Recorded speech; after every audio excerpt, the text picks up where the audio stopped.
my name is Mitra Sadapur, and I'm the Vice President of Discretionary Funds and Field Activities for the National NATS organization, and I'm really excited to see so many of you here today, one of the final sessions at the 53rd National Conference. This is a really important and timely subject, and I'm really looking forward to hearing this panel.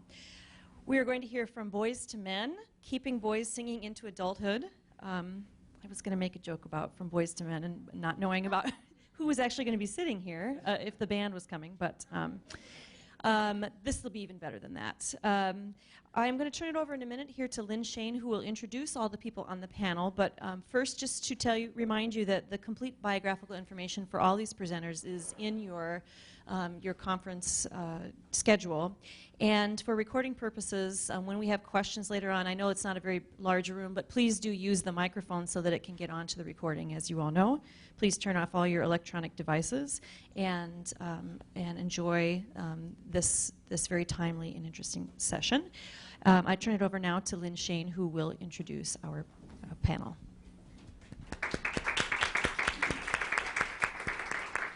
Thank you so much. My name is Lynne Shane. Again, I'm a NATS member, and I'm also the founder and director of a networking resource here in Boston called Boston Singers Resource that is sponsoring this panel today. We're delighted to have you, and we're delighted to have our esteemed panelists here to discuss this important topic, which I know is near and dear to many of you who build choruses and who teach male singers in your studios. And we're looking forward to hearing some ideas and recapping the reasons why we have trouble keeping boys singing into adulthood, and hopefully coming up with some strategies that we can share with each other on keeping boys singing into adulthood.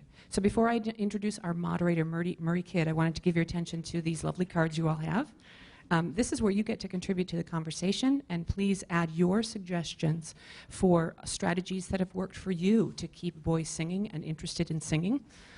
It could be repertoire, it could be exercises, it could be techniques, it could be personal techniques or teaching techniques, and put them in this box on your way out. And we will be compiling all of those suggestions as well as a transcript from today's session and publishing it on Boston Singers Resource for all of you so that we can share these ideas with each other, all right? So that's your job for today. So without further ado, I'm going to introduce our moderator today, Murray Kidd. Murray Kidd is an esteemed soloist in the area and conductor and educator. He sings with the Handel and Haydn Society and the Boston Baroque. He conducts several ensembles. He's the artistic director of Treble Chorus New England, the new artistic director. Congratulations. And he will be introducing the panelists. So thank you, Murray.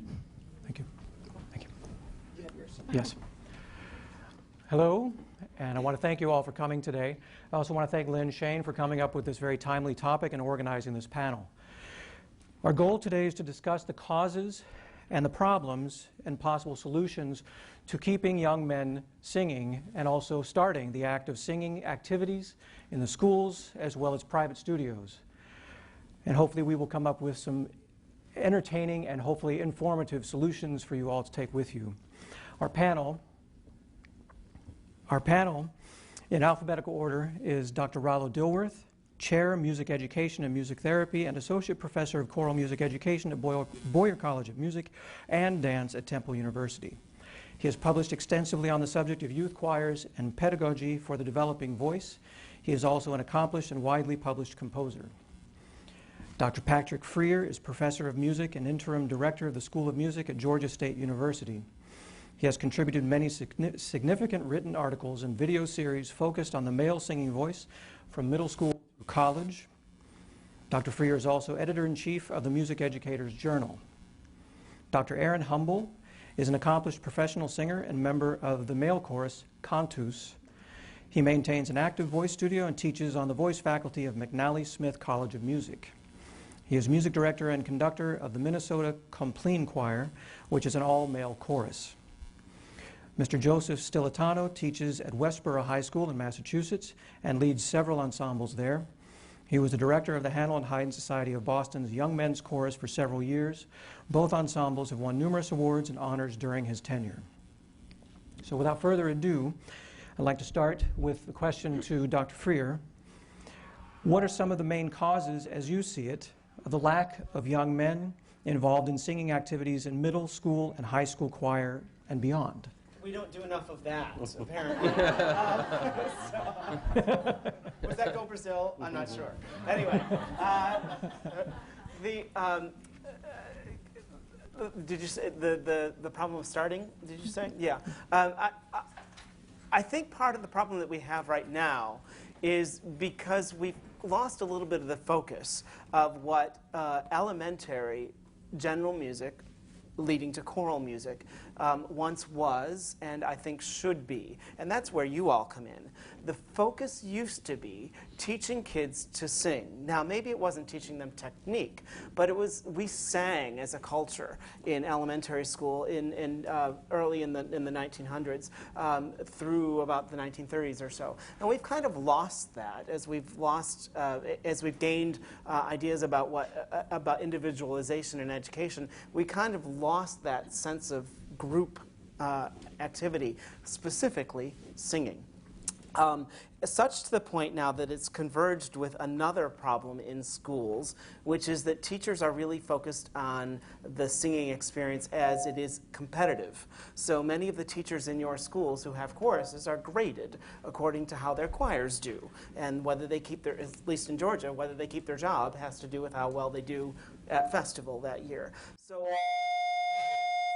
So singing then is not so much about how do we educate everyone, but it's how do I create the best ensemble that will get the highest score, which may involve fewer numbers of students. So singing in school is very often, by the time you get to middle school and high school, more about who's not involved than about who is.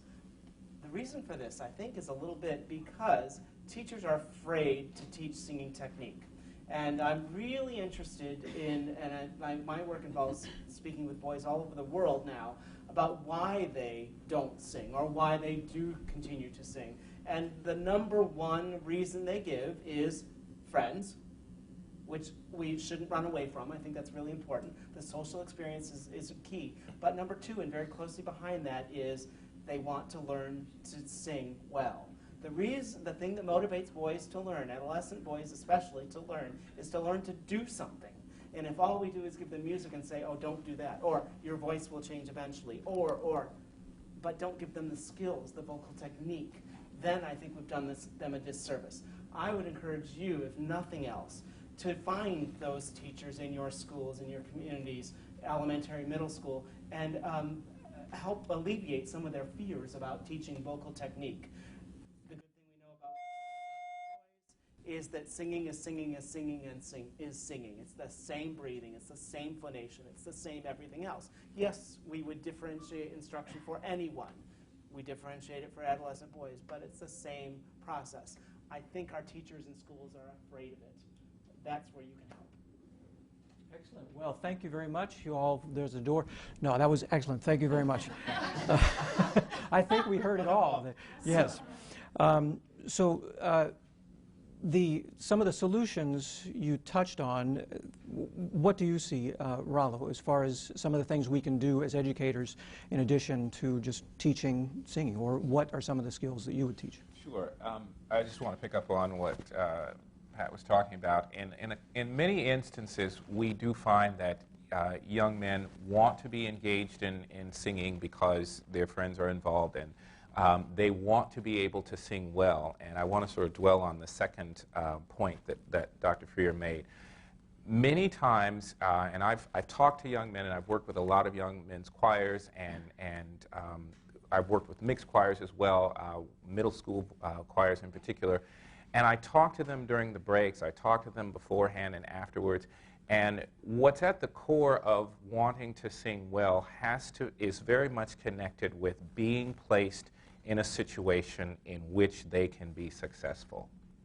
And I think so often we are so worried about, and I think us as choral teachers and maybe even as singing teachers are so focused on the product itself. We are a product-driven society. And even your students may come to you and say, I want to sing this aria, I want to sing this, this Broadway piece, or I want to sing this pop piece, or I want to sing this art song. And so there's so much emphasis, maybe even from the student, coming at us as teachers, for wanting to make sure that we have this product and that it's polished and that we prepare them for that. But it's really more about the process. And in thinking about the process, we must devise ways in which our singers can be successful. We don't want them to be frustrated. We don't want them to have to be exposed to attempt literature that's too difficult for them at whatever particular point they are in their development. So I think that one of the main things that we have to do as teachers of singing, as choral teachers, as teachers in any subject, is to, number one, be able to assess where our students are in their development and give them what they need in terms of tools and repertoire at the appropriate time in which they need it. And so if you've got a young man who is, specifically a young man who's going through a vocal change, for example, you've got to be very much aware of maybe helping him to chart his progress and know where his range is shifting and at what rate, and give him exercises and give him literature. Maybe he won't be able to sing an entire piece of music, but maybe even phrases from a piece of literature, or even having to transpose it from week to week even, based upon where that singer is. And so I just want to start off with just that one particular strategy, really, helping the student to be successful. And I think it has to come more from a process-driven philosophy than one that's product-driven. As educators and voice teachers, we are also faced with problems that come to us from these young people that trust us and come to us for guidance. And young men, all young people are especially vulnerable these days. We hear about it all the time with challenges that they face compared with when we were young. So what are some of the challenges that you see, Joe, with some of the youth that you see on a daily basis in Westborough? And how do you address some of these needs? Well, I think whether you're talking about young men or you're talking about young women, we're talking about young kids who need something. And sure, they are faced with more than we all faced with when we all grew up. But the fact of the matter is, kids are kids. And that's what you want to look at. We're creating a place for them to go to feel good, for them to dive into something that they love to do, and that's singing. And sure, they come to us and they end up coming to us for guidance, or they build that trust. That's crucial to the artistic process. If we aren't forging those bonds with our students, if we aren't making personal connections with our students, they are, A, not going to come in the door, and B, that trust will never be established. And we know that trust, sure, it gets into occasionally the questionable, like, okay, how do I help the students best? But great art comes from that trust. Great music making, great singing comes from being vulnerable and having that connection with people. And I think it's imperative that no matter what that issue those students are dealing with, that we find a way to meet them. And that's one of the main things I was hoping to talk about today is exactly that. We're talking about motivating male singers. Well, I think everyone in this room would agree that the same thing. We all believe that people love to sing. Everybody loves to sing. It's not just females like to sing. Men love to sing too. And we've got to get them in the door, and we've got to keep them in the door, whether that be a studio, whether that be a school ensemble, whether that be a community ensemble. We do that by establishing personal connections. And it is a little different, and we do want to pay just a little bit more attention because we're fostering an instrument that we need more of for all of singing, the male voice. But the idea is when they're coming in the door, you've got to say hello. You've got to make that personal connection. You've got to take the effort to reach out and get to know all of the guys. I know before my rehearsals with the Hamilton High Society's Young Men's Chorus, the guys were coming around from all over the area, miles and miles, tens of miles or so from all greater Boston, coming in, and what are they doing? They're sitting down before rehearsal, talking to each other and playing video games on their handheld devices. Well, I could care less about a video game personally, but I need to take the time to show interest to those students, find out what games they're like, games they like, what games they're playing, and then all of a sudden, I'm part of their community. Then that trust is built, and we can then take that and begin to really make great music. And not that the music isn't about music, because of course it is, but there are other elements that we can't ignore. You have to build those personal connections with the students. As these folks have just been mentioning, so little of what we're talking about is actually musical, right? It's mostly psychological and sociological. Just what I would like to add from Mike's research is that when we ask how come boys don't like to sing, we're asking the wrong question. It's not that they don't like to sing. We know they do like to sing. The question is, why don't they like to sing with us? The focus needs to be on what we're doing, not do boys like to sing. You've been a professional singer for several years, many years, and a member of the full-time male chorus, Cantus. And I'm wondering if some of the challenges that we talk about at the young male level, what are some of the things that you experienced coming up through the ranks, and maybe some of your comrades in the group? Were some of those things, do you feel that you went through these problems as a youth, and are some of them even pertinent today? And we hear things, we touched on a little bit, girls are the only ones that like to sing, or it's not for boys, it's girls are the ones that sing, and that's kind of a society stereotype. But do you feel that you had to go through some of these problems as a professional singer, and maybe some of your comrades? Well, I seem to have grown up in a little bubble that was sheltered from a lot of what many people have experienced. I grew up in Northeast Ohio in a fairly rural part of the state, in a rural district, but yet we had a lot of crossover and intermingling between different social groups. My high school had a men's chorus. I sang in the men's chorus, but so did the quarterback of the football team. That's like that's the quarterback, yeah. He sang and occasionally would be late to football practice because of men's choir rehearsal, and then he would have to stay after practice to run laps because the athletic director, felt the need to single him out and punish him. So he probably felt more persecution than I did. But it was really remarkable, when I look back in high school, that there was this crossover between, the nerds and the smart kids and the music and the theater kids and the sports kids were all sort of doing the same stuff. And I haven't met many people that have had that experience. But in Cantus, we do a lot of work with young male singers, lots of men's choral festivals. And the energy that's in the room when you bring those kids together is palpable. And it provides them an experience that for many of them is not one that they have on a daily basis. So we've been in all parts of the country where schools that aren't big enough to have a men's chorus can bring their 5 guys that really love singing, and they can meet guys from a neighboring school, and at the end of the day we give a concert and we all sing together.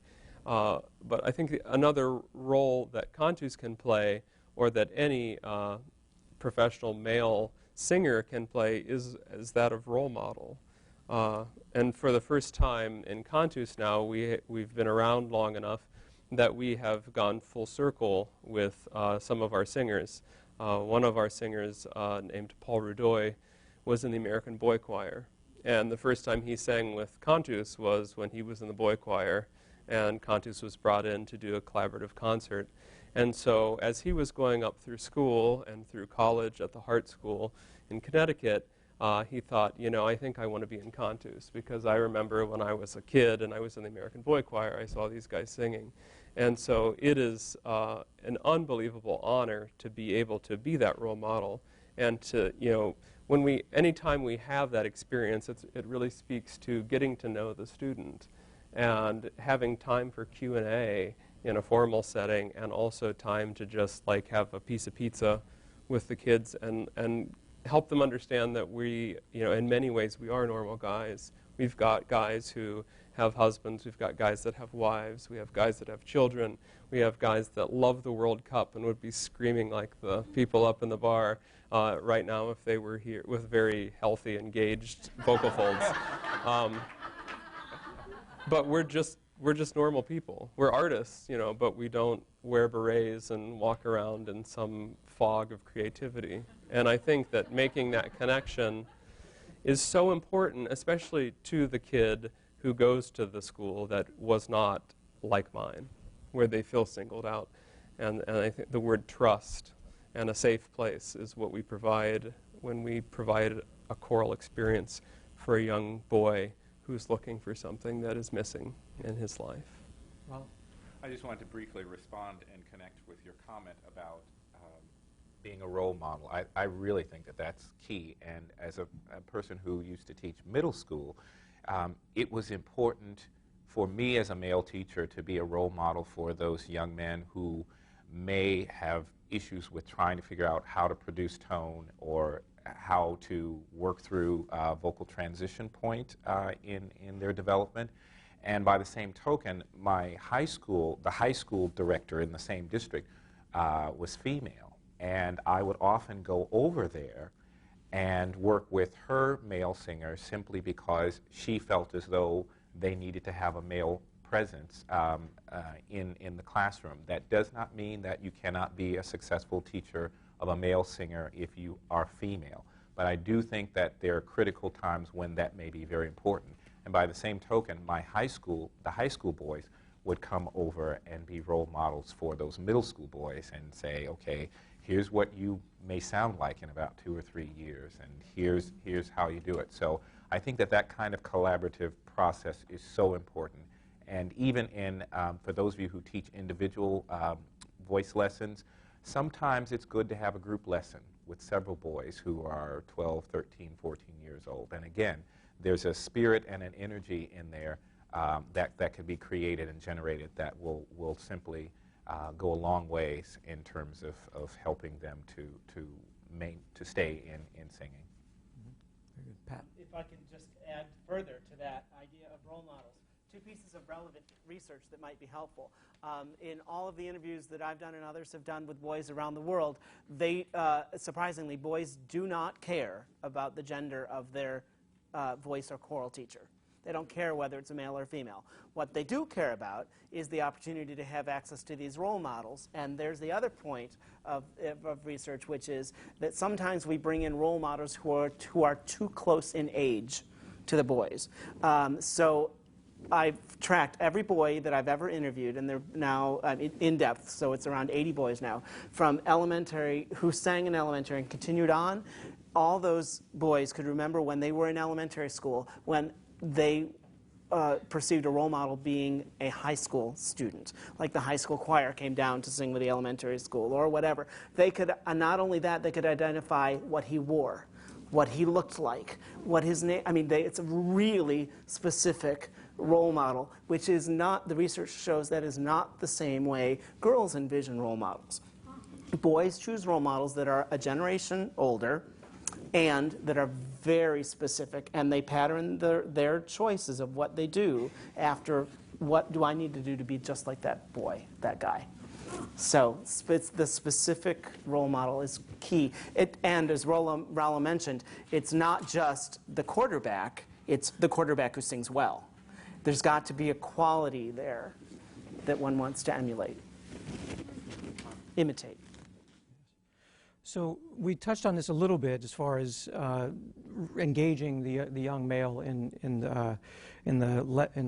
choral situations or just face-to-face. So what are some of the other strategies that we can employ to get them in the door? That seems to be one of the hardest jobs of the teachers and choral directors, is to just get them to show up to begin with. And once they're there, I think a lot of us are very confident in the fact that, yes, they do like to sing and they will stay. So what are some of the things that you see that we can do? Joe? Sure. And I think if you group the guys, male singers, into 2 groups, real basic, you've got the men who love to sing, will always sing. All the men in this room right now. And then there's the guys who are really talking about singing. Fringe singer men. The guys who are on the cusp that like to sing in their own, but how do we engage them? And sure, we're talking about the big R word, recruitment here. And it's different for everybody. And it depends on what you're doing. It depends on whether you're a private voice teacher. It depends on, again, whether you're a community choir director, whether you're a high school or middle school choral director or a collegiate choral director. It's different for everybody. So first and foremost, you need to know your program. You need to know your community, because sure, kids are kids and boys are boys, but the kids that I teach in my suburb of Westborough, where I'm a public school educator, is very different than the students that I teach in Boston with the Handel Nine Society. Those students coming from those two different areas are very different, and you need to immerse yourselves in the cultures of where the communities are to find out what those kids are like. And then from there, what does your feeder program look like? And what kind of connections are you establishing? Again, within the public school structure, that's pretty simple. But when you're a private voice teacher, well, what's your feeder program? Have you thought about that? If you're a community choir, who are you looking to? Sure, if you're a collegiate choir, well, my college puts out ads and people apply to my school. Good job. You got to do more. It's up to us to do more. We've got to get them in our programs. And that's a wide variety. I'll speak specifically to the choral educators in the public schools, in the communities, and in the voice teachers in local communities, because I think that's where I have the most experience. But it's, you know, right now I'm a middle school choral director, and I spend lunch period in the lunchroom. That's what you have to do. You got to go out there and you got to meet these kids. It goes down to getting out and going and watching the freshman baseball game. When I was a high school choral director, that's what I did. I would go out and watch the varsity baseball team because one of the starting pitchers was in my choral program. And if that kid saw me out there, that generated more desire to come and join us. Within your program, what are you doing that's going to engage young men? If you are a private voice teacher, are you just doing a spring and winter recital? That's not good enough. If you're a choral director in the public schools and you're just doing a winter and spring concert, that's not good enough. We're in the 21st century, and these kids are used to, if that website they don't open downloads within 2 seconds, they're going to another website. It's just the reality of it. You need to get kids a variety of activities, and you can be recruiting without getting them in the program. It's what are you doing with your performance schedule? Are you performing for your community? Are you doing just other than just the choir singing together or a solo singing together? We've talked about a few times collaborating with other artists, inspiring them, seeing older singers or what kids can do when they're professionals. What are we doing as artists? If young men see you as an artist willing to take a risk, they just might be willing to take a risk with you. And I think that's important. We can't just stand on the podium or sit behind the piano and teach voice lessons. We've got to let our students know that we're willing to take a risk because they will do just the same thing. What else can you do to engage them? Well, you can sing at the sporting events. And sure, within your local community is a great way to do it. But I know that with my choirs, when I go out to a professional sporting event and we sing there, most of the guys I sing annually at the Providence Bruins games, I could tell you 90% of my men's choir know nothing about hockey, and that's okay.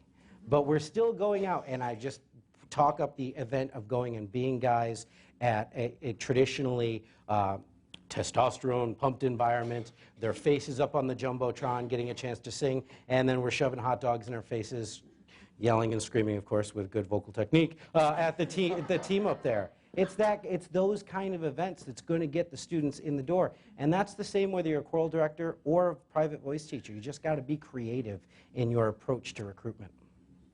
Aaron? Yeah, if I could. One of the things that has been greatly successful in Minnesota, and Minnesota is a state that values arts and actually funds it publicly with tax dollars on the sales tax, and passed by a vote of the people. It's pretty remarkable. So there's a lot of money available, but there's a program called Bravo, which was pioneered by a long-time music educator named Rita Doctor.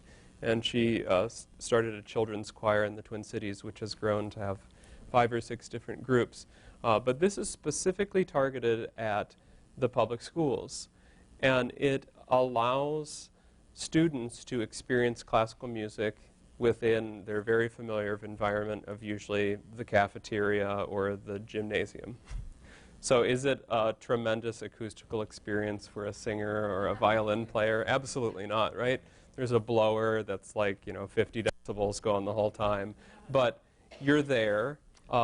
They work with volunteers, usually people that have music degrees but are perhaps staying at home with kids or with studio voice teachers who may have more flexible schedules. And these people are like your advanced team. They go in, They have little study guides. They teach the kids behavior and etiquette. It's called Bravo because that's what they all yell when they clap for you at the end.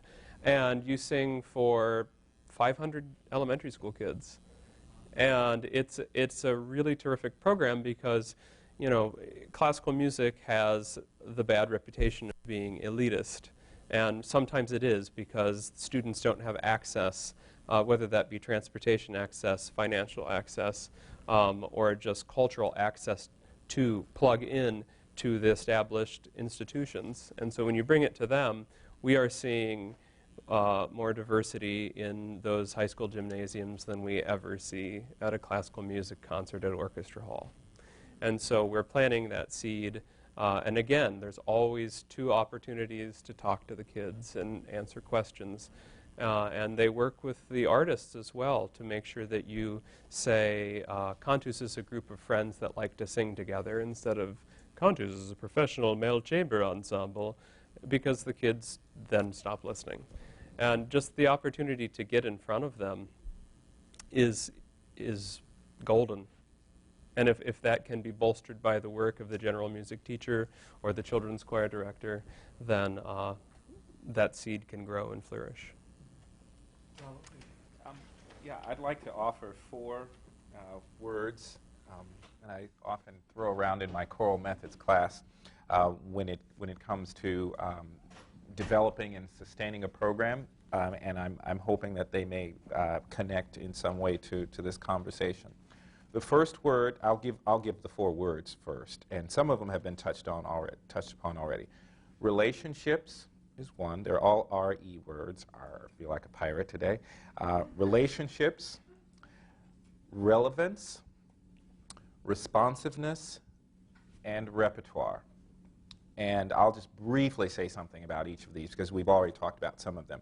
Relationships are very, very key. And I think we've heard from my colleagues about how important it is for you to establish a very positive and trusting relationship with your students. And if you've got that trust in that relationship, as many of you know who have been teaching longer than I have, that you can take your students a long way. They will connect with you, and they will be willing to take risks. They will be willing to push themselves. They'll be willing to take on challenges. So I think that that's important. And they'll be willing to, risks may even include singing, knowing that their people in their peer group may not think it's as popular or it's the right thing to do. Relevance, I think that everything that we do with young people in particular has to have some relevance.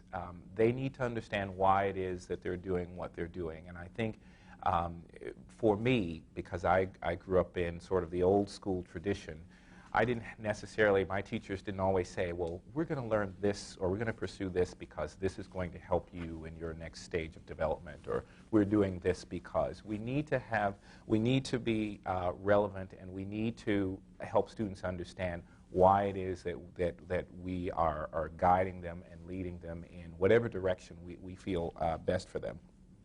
Responsiveness has to do with, again, this was mentioned a little earlier, it has to do with being able to look at that student, listen to that student, and assess what he or she, where he or she is in their development, and create programming, create lessons and experiences that are going to help them get to that next level. Don't just assign them a piece of music or a piece of repertoire because, oh, this is the next thing to do. You know, oh, you ready for Italian art song? That's something that I think happened to me a lot. It was, okay, this is the next thing to do in the development. It's not that I had a negative experience, but I think that sometimes we can pigeonhole our students, and because we learned something in a particular sequence or in a particular fashion, we're going to impose that on our students. And I think we need to be very responsive to who they are as individuals. And finally, repertoire. I think we need to start students, meet them where they are first. And I know that there's been, a little talk, at least since I've been here today, about, you know, this thing about popular music versus classical music or whatever the case may be. And I think that if you just sort of dismiss the notion that, you know, that there is, you know, this style versus that style, we just need to meet students where they are. And you can teach technique through just about any piece of music, right? I mean, obviously there are certain styles and genres that lend themselves to stylings that the student may or may not be ready for. But I think that there are ways in which, through repertoire, we can work with our students. And that doesn't mean you got a student who comes in and only wants to sing Broadway, that you never introduce them to a classical piece of music, or that you never introduce them to an aria, or you know, it's possible to do that, but you've got to meet them where they are first. And that, again, that goes back to relationships and relevance and responsiveness. And students who are adolescent students in particular, they need to find ways to connect with the music that they're singing, whether it's as a soloist or as a chorister. It doesn't mean that every song has to be about hope and love and whatever their passions happen to be. It doesn't mean that every boy has to sing a sea shanty, you know, speaking of ours, right? There has to be something that they can connect with. And we find so much with adolescents that they need to find meaning in what it is that they're doing. And sometimes the meaning is just, this piece is going to be very challenging and it's going to help me to grow. Sometimes the meaning is connected with the text. Sometimes it is connected with the style. So I just leave you with those 4 R's, and I could probably talk for days about each of them, but I just leave you with those tidbits of advice. So movement, if I could change gears just a little bit, movement plays a big role in recent studies of adolescent males and the approach to dealing with their level of energy. And it's not just in singing, but it's in a variety of educational circles. So why does this approach help, and how might this room of educators, the private voice teacher, how might we incorporate that into our own teaching? Pat? Well, why it's important is because we move as human beings, and we probably, when we sing, we move, and it's important that we allow the boys that same freedom, especially in a choral setting, where we, for some reason, value uniformity, and assume that that means they don't move, which I think is the opposite of what is healthy and what our bodies need. But the reason we move is to enhance singing technique. And the key element there, I think, is that the students know why. Why are you asking them to do this activity? Why are you asking them to move? What should they notice? And speak about it in specific vocal technique terminology. Again, we've talked a lot here that the reason that boys sing or even join choir is not because of the repertoire. It's because of the experience of being with others who are learning to do the same skill. It's a skill-based interest, so give them that knowledge. If you ask a boy to what he's practicing with baseball, and he wants to get the ball to go in that direction, he can tell you what he's doing with his hands, with his arms, with his stance to get the ball to go in that direction. Why? Because his coach told him that. If you ask a boy about weightlifting and what technique he's doing, he'll tell you all that stuff if he's got a good a guide there. He's really interested in that stuff. Why do we assume that's something we learn when we're older, or that we only tell the girls? Some of it is our fear about what's happening with a boy's changing voice. That's settled science. We know what's happening with a boy's changing voice. If you want resources on that, there's lots out there, and I can help share any that I have with you. But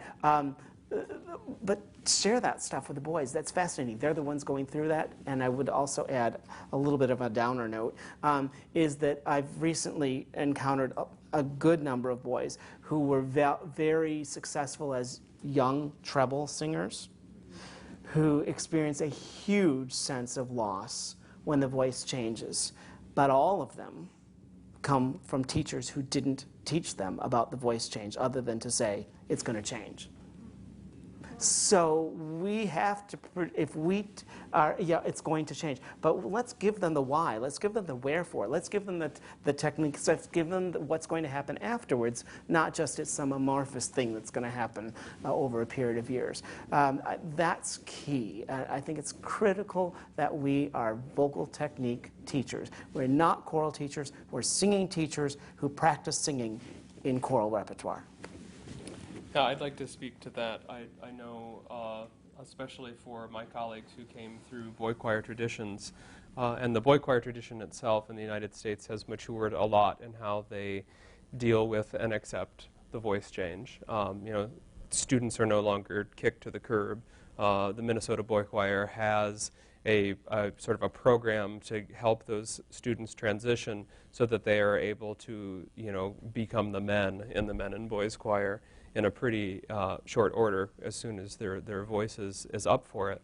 I think keeping the singer informed is so important. It's so important that they understand not that it's inevitable, but that it's coming, and these are the skills that we will have together. For any singer, a voice crack is really embarrassing, right? Like, I think any singer has had one in public. I've had more than my share, I'm sure. But in Cantus, when we're singing in rehearsal, when somebody's voice cracks, we often laugh. And we laugh at each other all the time, and it really is a collegial environment, but we're also all peers, right? And there's no fear like you have in a mixed gender choir as a junior high boy when your voice cracks and you're humiliated. But it's so important not just to educate the boys, but to educate the girls as well about the physiology of the body and what's happening. They have their own voice change. It's not usually as dramatic as what the boys have, but they have a voice change as well. I actually have a memory of my junior high choir director talking about the female voice change and how you may be hearing some vibrato and introducing that concept coming into some of the voices as the girls mature. And then we didn't have questions anymore, like, why does this girl's voice sound different than this girl's voice? Strangely, he never addressed the male voice change. But that was an opportunity that he missed. But also that sense of loss. I mean, imagine waking up one day and not remembering how to play the piano if you had learned. But you can still read music, you can still understand the structure of the music, but your hands don't work. And that's what some boys experience. I actually don't remember my voice change. I think it just sort of slid down a little bit over time, and I don't remember it. I sang through it, but strangely I don't remember it. Low voices often have a much more sudden and jarring experience. And from a technical perspective, because that's why so many of us are here as voice teachers, the one piece of advice that I would offer is the sooner boys can understand the difference between falsetto and head voice, the easier the transition is going to be. Because especially someone who's gone through a very strong treble experience, they can often manipulate and go between their new chest voice that has greater range than it did before and flip up into falsetto, especially in choral settings where perhaps that isn't as easily detected. So as voice teachers, what we can do is really use head voice isolation exercises and help them develop those muscles so that head voice can become reliable. There are no magic wands. There's no fairy dust to make it happen immediately. It's the slow burn. But once head voice becomes a reliable option, then falsetto can be used only when necessary. And to keep going off what Patrick and Aaron were saying there is, yeah, you need to find a place for them to go.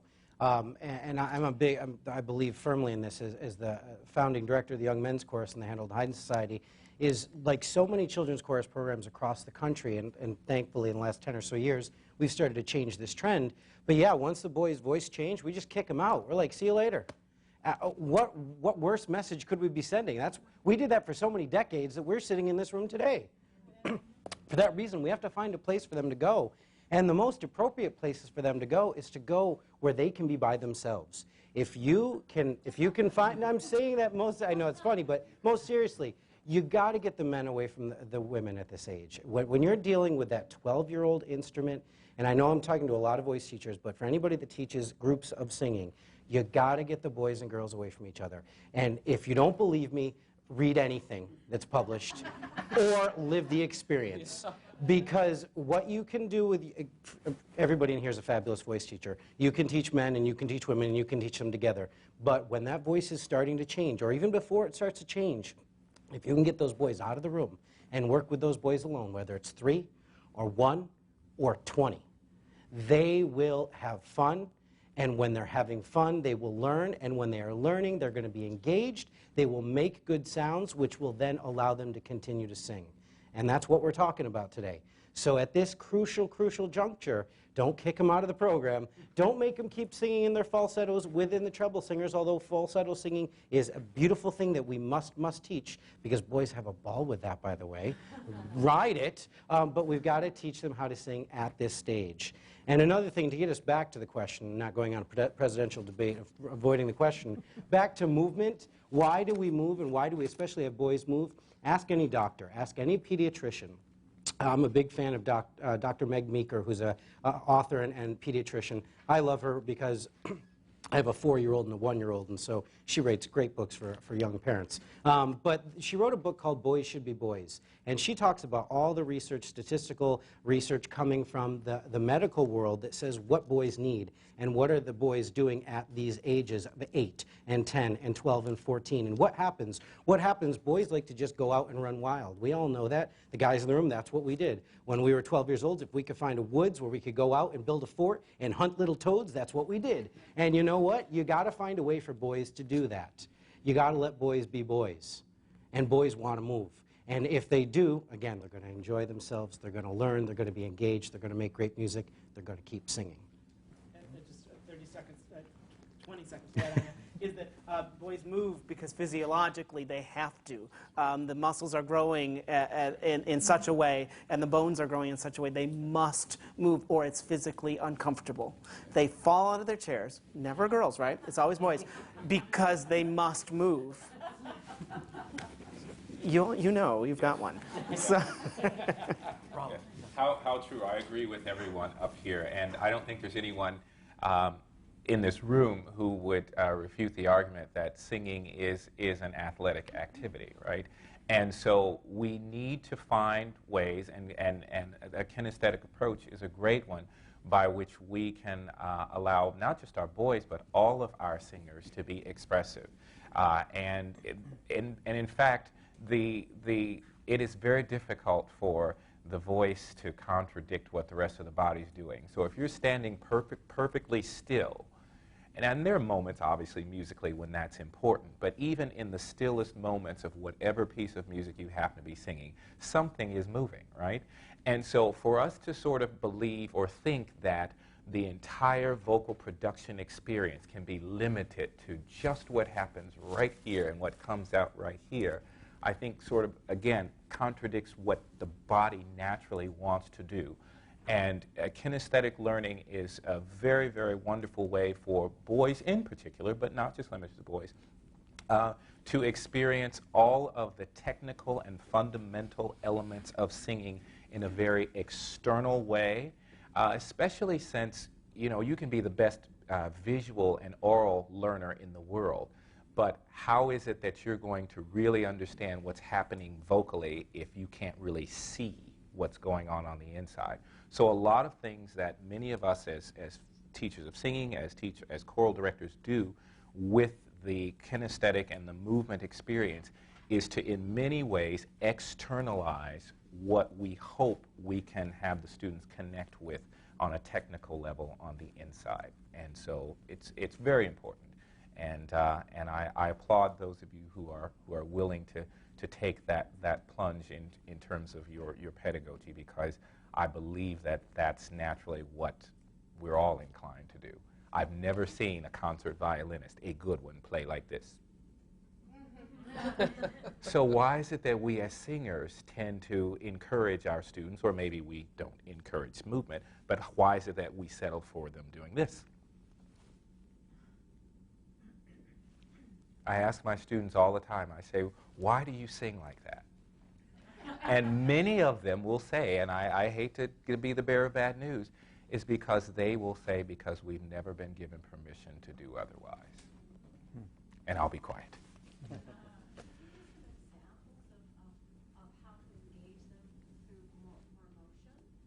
Just before we answer that, the question is, can we give some examples of how we can address the motion? Is that what you said? Yes. But we only have a few more minutes, and we apologize. Two of our panelists have to catch planes, so we have to be very quick about this. Does someone want to address that?